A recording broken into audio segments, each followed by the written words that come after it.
Right here on stage at PAX Prime is Bob Roberts, lead designer on the game from Monolith Software. Is it Monolith Software, or did I say that totally wrong? Productions. Bob, welcome to the stage. Thank you for coming. Thanks for having me. First, before we get kicked off here, do we, here in Sector G, do we have any Lord of the Rings fans here? Nice.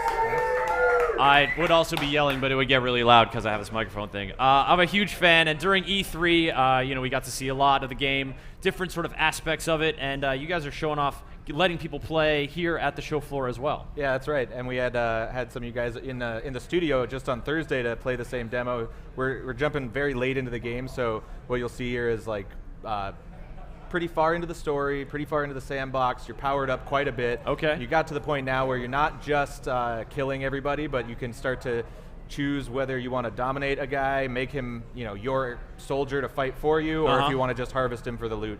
All right, so let's take a look right at it, see if we're going to dominate or harvest for loot, or both, or all. It's getting killed right there. Oh, sorry, somebody, the cave rat. So he's going to drop a rune that you could pick up and upgrade your weapon with.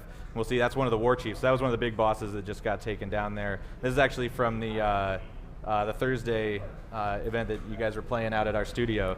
And it looks like that was the war chief, but he's got 3 bodyguards. And this guy right here is actually one that they dominated. The blue there indicates that he's dominated. So this is their guy. He just became the new war chief, and it looks like they're going to probably send him on a mission. We're going to send him to start mixing things up, because your goal here, and this sort of like lineup of all these different orcs is the hierarchy that you've worked your way through to get to the war chiefs. Exactly, yeah. And all these guys are dynamic. They're procedurally generated. So these are all the bosses in this area, but you're never going to have the same bosses twice. Like if you play the game a second time, your friend's game 100 times in, they're all going to be different. So in this case, they just they branded one of those bodyguards so that they had a man on the inside that went after his war chief and took him out. So their guy takes over, and now they're sending him off on a riot to start some chaos for them.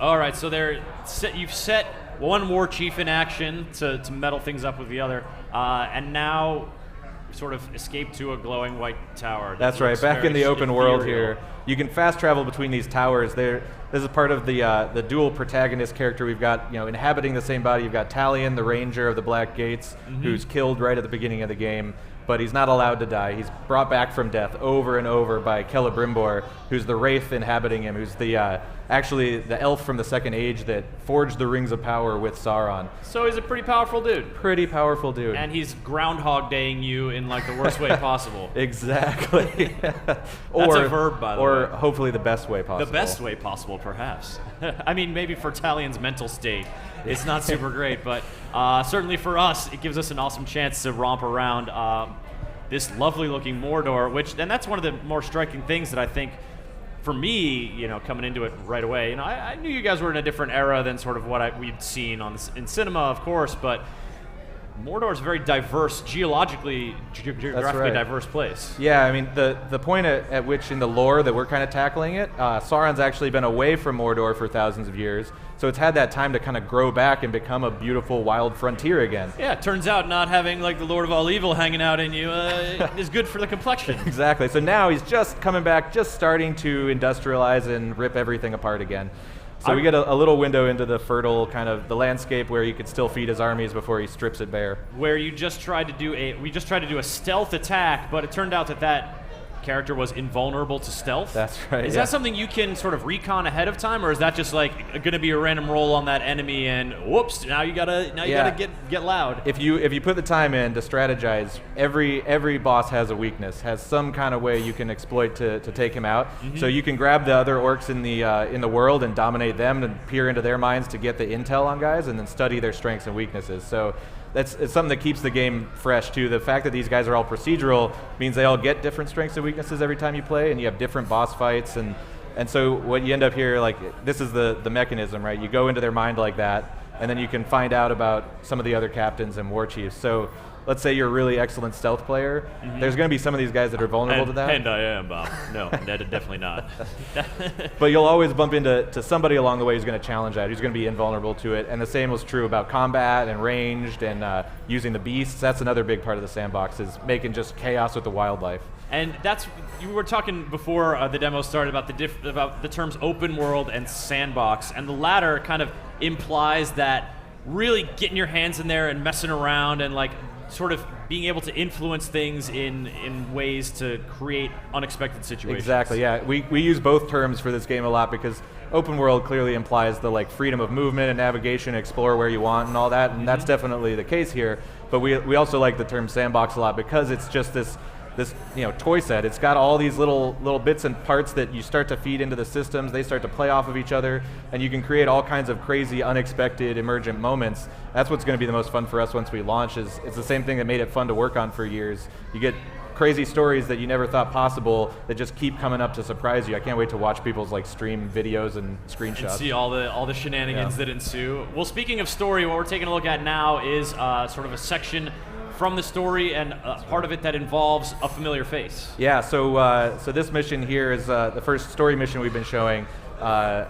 Give you a little glimpse into what that part of the game is like. Actually, the narrative of the game is non-linear as well. It was written by the lead designer writer on Red Dead Redemption, Christian Canamessa. Oh, Red Dead, I love that game. That was a huge win for us to get him on board and work with him on the structure and style. So it's also non-linear like Red Dead, but he has a lot of fun characters to work with, and Gollum is a great one. It's actually very similar to Seth from Red Dead, but he's, at this point in the lore, Gollum's just had the ring stolen from him from the filthy, tricksy Bilbo, and he's off into Mordor in search of it. This is where he ends up in the lore at this time, so that's where we get to cross paths with him, and of course, you're inhabited by the maker of the Rings of Power, so you have this deep connection to the one of the ring bearers, Gollum. Oh yeah.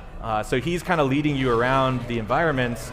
He's trying to find these artifacts, these heirlooms of Celebrimbor, that when you find them, they sort of jog his memory and help him remember who he was and help him regain his power. So that's the mission we're showing here, is you get following Gollum's tracks, going in and out of the physical world and Wraith world to keep track of him, and then work your way in to try and find one of these artifacts and learn about Celebrimbor. Okay, and then so coming out of this, by the way, that orc, what would you, is that like a That's a troll Graug. He's a orc? massive kind of super predator in Mordor. It's like twice the size of a troll. A Graud? Graug.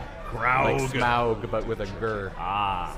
I like that. So, that's here. Actually, this is a good example of the ecosystem in action. You got the bait there. It's going to attract some Caragors who are like big lion, big cat type predators. But of course, that gets his attention too. So he's going to come rushing in and start a fight with them, which gives you the chance to sneak into his cave. Just jet on by because no one wants to run into a Graug, especially on a Graug's home turf.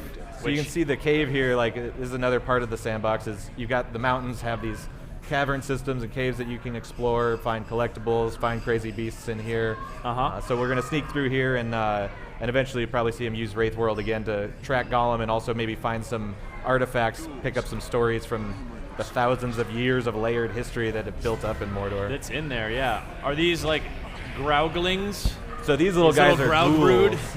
Yeah, these guys, if they escape, if you don't get them before they get back into their pits, they'll come back out with a crazy swarm and just overwhelm you. So a crazy swarm coming out of the walls in a cave. Sounds like my nightmare. But, definitely a neat sort of threat because there are a lot of diverse threats to you. I mean, from the wildlife to the sort of towering Graug to all the diverse orcs and all that.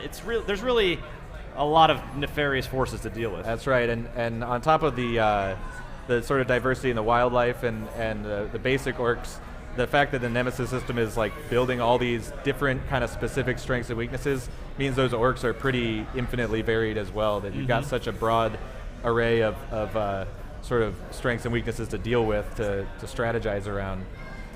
So this is sort of going between the Wraith world and the actual world, not Wraith world. The physical world. Physical world, yeah, there we go. That. That allows you to do a little investigation along this storyline. Now, do these branches, this sort of cave here, is this a part that you'll only sort of have access to when you're taking on the story, or will you be able to come back around to this place? It's all open-ended, and we want you to really have the freedom to explore and do this stuff whenever you want. And the story missions take place inside the open world, but of course, there's a lot of other things going on in that space beyond just that kind of the character, the narrative.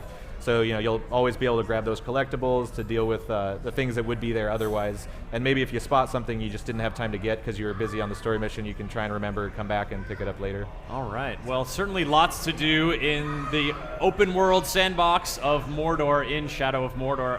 Bob, we've seen some good chunks of this game, and they're just whetting my appetite for more.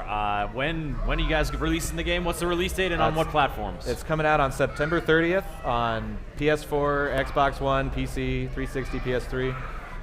Fantastic. Yeah, can't wait. That's like a month away. Yeah. Are you excited to launch this thing? We are all very pumped. Yeah. Awesome, Yeah. Bob. Well, thank you so much for coming on.